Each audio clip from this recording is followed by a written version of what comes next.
এটা আগে খাই, তারপরে হিংচা শিখাবে। এটা আগে শিখে এটা কি কলমি শাক, হ্যাঁ। আর তারপরে হিংচা শাক শিখাবে, ঠিক আছে? হ্যাঁ, ওটাও ভিডিও করে আমি তুলে রাখবো, তখন পরে করবো।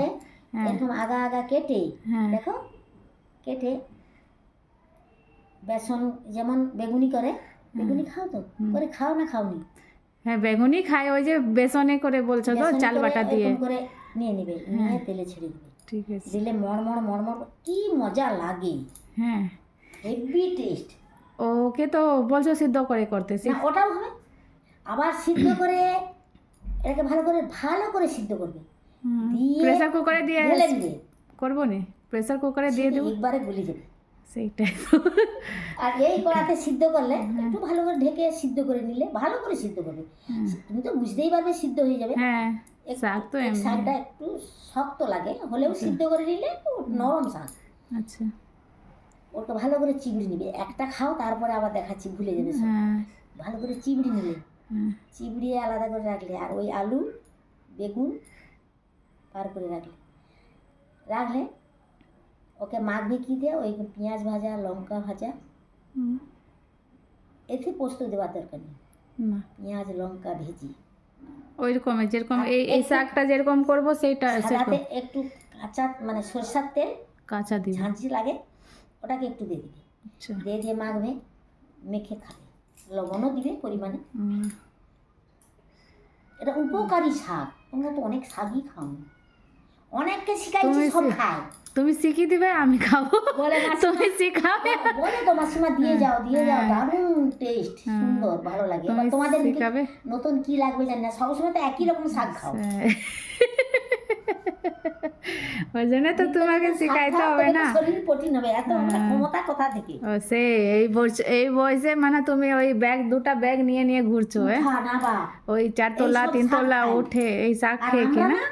ঘরের শাক ছাড়া এগুলো মানে এদের সার দেওয়া নেই না, এই পুকুরে তো এই জলে হয়তো এটা ডাঙার শাক এমনভাবে পুকুরে ঢাল করে দেওয়া হচ্ছে, মানে জল ছিটে ছিটে সুন্দর কেটে কেটে রাখছি, নরম, একটু বুড়ো করতে দেয়নি। বাজারে শাক নাই শাক এইরকম লম্বা লম্বা, আর আমার শাক দেখলেই লোক লেগে যাবে, আর সব বাছা সুন্দর, ঘাস ফাস নেই তো। এই আমার শাকটা বেশি করে বিরক্তি লাগে কি বলো তো, এই বাঁচতে তো অনেক টাইম চলে যায়। আমার শাক আনলে একটা কোনোদিন ভুলে যায়নি, কেন বলো তো, ওরা জানে আমার শাক ভালো।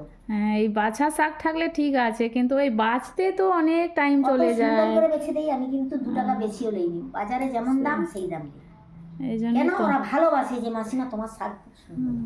দেখি খাই আগে, এটা আমি খেয়ে দেখি কিটা স্বাদ আছে, তারপরে এদের নিজে খেলাতে হবে না, তুমি না একটু জল ঝেড়ে নিবে, ধুয়ার পর রেখে দিবে, জলটা ঝরে যাবে, তারপরে কড়াতে তাপ লাগাবে, লাগিয়ে তুলে দিবে, দিয়ে এদিক ওদিক এরকম এরকম নেড়ে ও একবারে ঝরঝরা হয়ে যাবে, আর সিদ্ধ হয়ে যাবে, একবারে নেতি গেলে ভালো লাগবে, ভাজতে পারবো কিনা জানি, যাই হোক তবু করে খাও। আচ্ছা ঠিক আছে, আমি মাসি আসলে তাকে বলে যে আমি ভাজতে, ওইটাই তো অসুবিধা, কি জানি না, তাকে বলে একটু কি করে শিখিতে একটু বলবো, তোমাকে বললাম, আর নাহলে তোমার যখন সব জায়গায় দিয়ে আসো শাকটা, তখন আমাকে একটু দেখিয়ে দাও কি করে করব। তুমি সময় আমি ওই যে কাজের মেয়ে, ও জানবে, ওরা কাজে জানে, ইচ্ছা করে করেনি, বলবে তুমি এটা এরকম করে করো আমার ভাজা।